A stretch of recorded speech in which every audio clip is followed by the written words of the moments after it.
It was right after dinner, probably about maybe 8 o'clock. We got dispatched along with Station 22 and other Southside units to a report of a structure fire at the Ranch Market down in South Central. When we were responding, there was no sign of smoke or anything. It was dark, but we didn't see anything. A message came over the MCT indicating that there was some sort of a ceiling that had collapsed in the bakery area. We're on scene of a Rancho Market with light smoke showing from the interior. Engine 22 will be Central Command. Further report to follow. Anybody that's responded to that now responds to any type of a grocery store that's got 10 or more years on the job, you can't help but think about the fire that took the life of Brett Tarver. That was certainly in the forefront of my mind as we soon learned that there was a fire in this occupancy, and subsequently that actually became stronger because it became difficult to find the fire, and we'll talk more about that in a little bit. Yeah, initially we pulled up. We were on scene of a large commercial structure with light smoke showing, just that white smoke. We assumed command. And had my senior firefighter get off and run inside the structure to see what was going on. And when he came back out, we realized we had something more than just green chilies cooking on the stove. As I looked at the building a little bit more, you could tell there was some smoke coming from the rear of the structure. So I actually had Engine 39 lay a supply line, go to the rear of the structure initially, and give me a report, and I made them north sector. We laid in through the north side of the building, which is the rear of this building, and we had a 3-man crew, so we went ahead and let command know that if they can send us a rescue for assistance. So when we laid in, we went through the back of the store, and there was a chain link fence back there, which we forced entry. After we forced entry, I took a quick peek into the store, and you could see light smoke down to the ground, and it was cold smoke, like the sprinklers were going off. So we went back, and at that time the firefighter had extended the hose line, and the rescue crew had came up from Rescue 28. I assumed command from Brett at this time, and I made him south sector, and I had him join his crew, and they went inside. My thought process at the time, my incident action plan was basically, I thought we could get it from underneath. Because they said there was some sort of a collapse. I was thinking that maybe there would be, some fire that they could find in the back of the store that they couldn't find initially when they went in. And I said, if I just, my thought process was send a 2-in-1 from the south side, send a 2-in-1 from the north side, and hopefully they'd be able to find it. In the meantime, I had an occupancy immediately to the east, or the southeast. It would be the true direction, but east, as I would call it, east sector. And there was a firewall there, and even though there was a firewall there, it looked like the little bit of smoke that we could see at that point was right on the border, and I couldn't tell if it was actually on one side or the other of the firewall. I presumed it was probably on just the west side, but just to be safe, I sent a company to the east. I made them east sector. That was Engine 57. And their job was to get an all clear and check for extension on the east side of that firewall, which was a shoe repair store. I also had a restaurant that bordered the grocery store on the northwest side, or the west side as we would call it, for the fire. Even though it was quite a ways from there, just because I didn't know how things could travel. When these things have been, when there's been so much construction and renovation on them, you just don't know how things are going to spread. I just wanted to make sure that the fire wasn't coming from there. I also sent a company, which I believe was Engine 2, to the west sector and gave them a battalion chief as well. It didn't take long for us to get battalion chiefs on the scene. Battalion 2 and Battalion 1. Battalion 2 was Tom Higgins, Battalion 1 was Mark Burks, and they showed up real soon, within probably 10 to 15 minutes after they were dispatched on the first alarm, which we balanced right away when we found out we had anything going. They were on scene rather quickly, and so we put them in place. We took a look around the building, a little recon. we decided that we would go up and take a look with the ladder 1 that was operating up there. So there was a flat roof that was adjacent to the bowstrung. They were cutting it, so I had Engine 39 crew bring a line up to us, and the guys were fighting a fire from up on top on the roof. At the same time, we had cut some inspection holes on the flat roof underneath of us, and to make sure that the fire wasn't going underneath. And then I had a crew and my fit, Larry Pierce, go down and take a look to make sure that the fire wasn't sneaking up from behind us from underneath. So the crews were operating, cutting on the roof. Ladder 22's crew came over to assist us, so I had 2 ladder companies cutting at the same time, and they were cutting all along where the roof had joined, where the firewall was between the two, and we had 2 hose lines up there, and we were knocking the fire down as they cut the roof.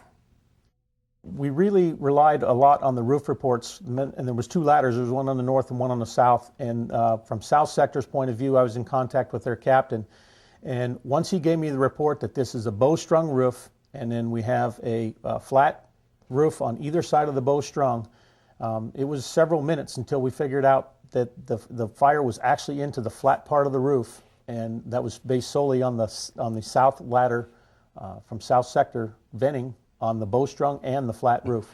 My take on it was when we got around to the front, I was probably 20 minutes into it when we got assigned to go to the roof. And that may seem late into the fire, but the size of the structure, I thought we had plenty of roof to work on. And I'm a firm believer if you're going to have people underneath it, then it should be safe to be on top of it. And I just saw the situation arising that was real similar to Southwest Supermarket. Because when I got to the front door of that one, it looked eerily, I don't know if that's a word. It looked similar to what I saw there. So my thinking was we needed to get the smoke off them, and that was my first priority, to get up there. You could tell it would look like a bowstrung. I mean, after knowing after the fact, it's not a true bowstrung, but it still was an arched roof with a large span that if you lose one section, it still is going to act like a bowstrung. So to treat it like that wasn't a mistake at all. And it came down onto beams that rested on posts that ran east and west in the building. And then from there, it was a flat roof, like a build-over roof, that went to the exterior wall. And that was done with TJI's 16-ounce center, and they had rippers on them to create slopes for drainage and stuff. And that's where the bulk of the fire was. And they ran north and south, which is one of the reasons that it slowed the path of the fire up considerably. So we have an active firefight going on. We have crews inside trying to find the seat of the fire. And from the command van point of view, we have the command officer, we have the support officer, and we have the senior advisor, and I fulfilled the role of senior advisor in this particular fire. We had a second shift commander on scene, Ed Undercheck, and he was doing liaison work and was also helping me with the plans that we were making on what was going to happen. We knew there was a unique situation because of the building, the layout, and the fact that the seat of the fire could not be located. And again, you never want to, that's always a bad report. When we look at the information we get, we like positive CAN reports, conditions, actions, and needs. We weren't getting them. We weren't getting horrible reports. They were saying, hey, we're working it, we're looking for the fire. The conditions they described were, it was not super hot. The smoke conditions were changing just a little bit. The smoke was dropping a little bit, then going back up. A lot of stuff to keep you on a heightened sense of awareness on what's going on. Situational awareness is a big deal, and we were trying to make sure that we didn't get any nasty surprises. We had that report. We had a report of fire in the truss structure. We withdrew all the companies. We had a contradictory report saying they're confirming there was no fire. And I guess the key point there in that communication change is trust. And then the nice thing about the way we do business is I know the command officers and I know the company officers that I'm working with. So I get a report from somebody that says that we have a condition such as fire in the truss structure of a bowstrung truss roof. We sound an emergency traffic when we evacuate the structure. And the communications and also the trust involved with being able to listen to a company officer that contacts on the radio and says, that's negative. I have a visual on the bowstrung truss structure, and there is no active fire in that area. And for us to know that individual and trust what he's telling us and have good communications and saying, based on that information, we're going to re-enter the building and try to get a handle on this fire. So one of the reasons that we were able to continue that long was that people just were performing admirably and professionally with self-discipline. They were using all the tools that they've been giving, the ticks. You know, and subsequently we had command officers in each sector. They had a safety. We had the safety channel up in the CV. They were operating on a different channel so that we could talk to them with regards to safety and not utilize the tactical radio channel. There were just a lot of things that enabled us to stay offensive in what didn't seem natural to be offensive for that time. It was obviously one of those things that as the IC, I was thinking the whole time, I shouldn't be offensive right now. It's been so long. I shouldn't be offensive. And it was like I had, the devil and the angel on my shoulders, and they were battling on each other. But the reports that we were getting dictated that we could stay offensive. So it's a tribute to the folks that were on the fire ground that day, especially the initial crews. They had a plan. They operated within the SOPs. They were disciplined. They gave great reports. They were giving pertinent information that would drive the strategy and the tactics, and we were able to continue. And that's the reason why that building is still standing today. But after the 1 hour mark was hit, we decided that it was no longer going to be an interior offensive firefight, and so we just went exterior, and we still stayed in that marginal mode. So we were working from the roofs next door and from the ladder buckets, and they basically put the fire out and saved the building. And that's the kind of building where if you have a fire in there for an hour, that building doesn't stay up. So I hope the property owners are happy with that outcome. We did save that structure, and when you got up on the roof and looked at it, the fire damage was pretty significant. In the Brett Tarver fire, we had tick cameras, but not a lot of people used them. There was a lot of similarities to the structure, how it was laid out, the fire being in the attic. I think the difference with this one was that there were sprinklers, and the sprinklers were functioning, and it controlled the fire. It held it down a little bit. There's several significant factors in this fire that didn't exist when we had our last big fire in a grocery store that accounted for one of our firefighter fatalities with Brett Tarver. We had some things going on now that we didn't have going on back then, some changes in the way we do business.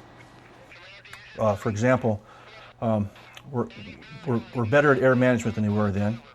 We have different cultural accepted practices for how far we're going to go in, policy-wise, how we're going to go into commercial fires.